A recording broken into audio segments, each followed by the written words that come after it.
है वाणी के, तो मंत्र मुक्त वाणी से कुछ सार हमको दे जाएं। अभी तो छोटा छोटा पंखुड़ियां बिखेर रहे थे, अब पूरा पुष्प जो 16 कलाओं का है वो अपना सार के रूप में देंगे। निसंदेह बहुत विद्वान है और मैं उनका आह्वान करता हूं कि वक्तव्य सूक्ष्म रूप से प्रस्तुत करें। आचार्य गिरीश जी। बहुत बहुत धन्यवाद। गुरुदेव आचार्य डॉक्टर संतोष भार्गव जी के चरणों में प्रणिपात। गुरुदेव रामचंद्र शर्मा वैदिक जी को प्रणति निवेदन करता हूँ। और सूक्ष्मवाणी ज़्यादा समय नहीं, क्योंकि मैं ज़्यादा कभी बोलता नहीं, 3 या 4 मिनट में अपनी बात खत्म कर देता हूँ। गणित का छात्र हूँ, गणित पढ़ाता हूँ और डीएवी में प्रोफेसर हूँ और करीबन 850 बच्चे मैंने पढ़ाए हैं। बस गणित से ही शुरुआत करता हूँ कि हर ज्योतिषी को गणित होना चाहिए। गणित के कुछ चीज़ें आपको बता देता हूँ कि यदि हम सूर्यास्त या सूर्योदय साधन में जाएंगे तो हमें जो है सूर्य क्रांति वगैरह हमें आनी चाहिए, उसका हमें विशेष ध्यान रखना चाहिए। क्योंकि जब तक हम गणित के करीब नहीं जाएंगे, जब तक आप ज्योतिष को सूक्ष्मतया नहीं देख पाएंगे, क्योंकि हर विषय गणित से प्रारंभ होता है। बालक का जन्म होता है तब भी हम समय देखते हैं, डेट देखते हैं। और प्रत्येक शास्त्र, अगर ज्योतिष का कोई भी शास्त्र हो, वराहमिहिर ले लो, पाराशर ले लो, गणित ले लीजिए, गणेश जी ले लीजिए, नारद ले लीजिए, सारे शास्त्र में हमें गणित ही गणित दिखाई देता है। इसके अलावा हमें कुछ भी प्राप्त नहीं होता। गणित की बात है कि गाँव ऐसा बोला जाता है, गणित मूलम ज्योतिषम, क्योंकि ज्योतिष जो है गणित जो है वो ज्योतिष का मूल भाग है, हमें उसे पढ़ना चाहिए। यदि हमें क्रांति साधन करना है तो सूर्य क्रांति तक हमें जाना पड़ेगा। हमें साइन थीटा जो हम पढ़ते हैं गणित में, जो हमारे साइंटिस्ट लोग लेकर गए हैं, वो साइन जो है वो सायन सूर्य है। सायन सूर्य जो है निर्णय सूर्य हमारे सामने प्राप्त होता है और हम सायन सूर्य बना के उसे जब हम साधन करते हैं तो वहाँ पर हम क्रांति लेकर आते हैं। क्रांति से ही फिर हमारा सूर्यास्त सूर्योदय साधन होता है, दिनमान होता है, दिनमान साधन हम लोग करते हैं। उसी के पश्चात हमारे इष्टकाल वगैरह सब साधन होता है, उन्हें हमें करना चाहिए, पहली बात। दूसरी बात, यदि हम बात करें गणित की, कल गुरुदेव अनिल वत्स जी ने भी कुछ सूत्र दिए थे, वह भी गणित के सूत्र थे, क्योंकि केंद्र की बात हो रही थी। तो केंद्र में उन्होंने एक सूत्र दिया था कि जो 1, 4, 7 और 10 में यदि कोई ग्रह आ जाए तो वो तटस्थ हो जाते हैं। तो उसका पाराशर जी ने भी बड़ा सूत्र है, उसी के माध्यम से उन्होंने समझाया। उसका सूत्र है, न दिशंति शुभम नृणाम सौम्या केंद्र अधिपा यदि क्रूराच्य शुभम येते प्रबला चोत्तरोत्तरम की बात करते हैं।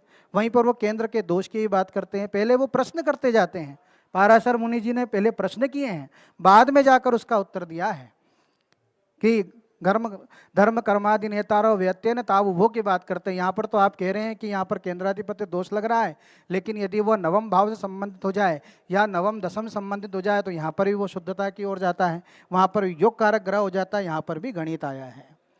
यदि हम वास्तु की बात करें तो वास्तु में भी प्रारंभ से लेकर यदि हम स्थान चयन की बात चाहते हैं तो सबसे पहले ही हमारे नाम के साथ जिस स्थान पर हम प्लॉट ले रहे हैं, मान लीजिए ये जो हमारी वाटिका है नरसिंह वाटिका, इसके 6 अक्षर है, नरसिंह वाटिका 6 में 4 का गुणा करेंगे, उसमें हमारे नाम को जोड़ देंगे।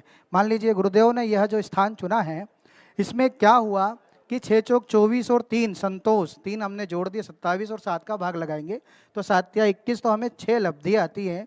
6 लब्धि जब आती है तो यहाँ पर विपुल धन और ऐश्वर्य की प्राप्ति होती है। यदि हम 7 का भाग लगाएं, 1 बचता है तो हमें धन आता है, 2 बचता है तो पुत्र प्राप्ति होती है, 3 बचता है तो यहाँ पर जाकर हमें व्यय होने लगता है, खर्च बढ़ जाते हैं उस स्थान पे।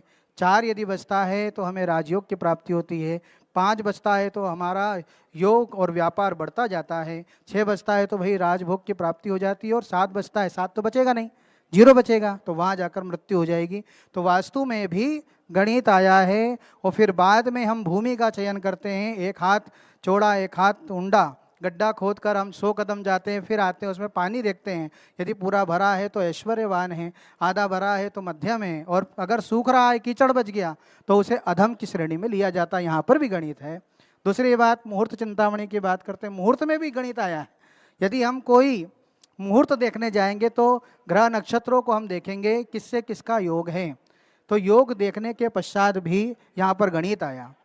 आप देखिए जो कई सारे विषय होते हैं, जैसे 8:16 पर अगर चंद्र का उदय हो रहा है करवा चौथ पे, तो यहाँ पर आके भाई 8:57 पे क्यों हुआ, तो वहाँ पर भी गणित किया गया कि यहाँ पर जो है हमारे वहाँ से, कहाँ से, हमारे बनारस से 82 30 है, यहाँ पर हमारा 75 51 जो रेखांश है, यहाँ जो अंतर है 26 36 है, 26 मिनट और 36 सेकेंड।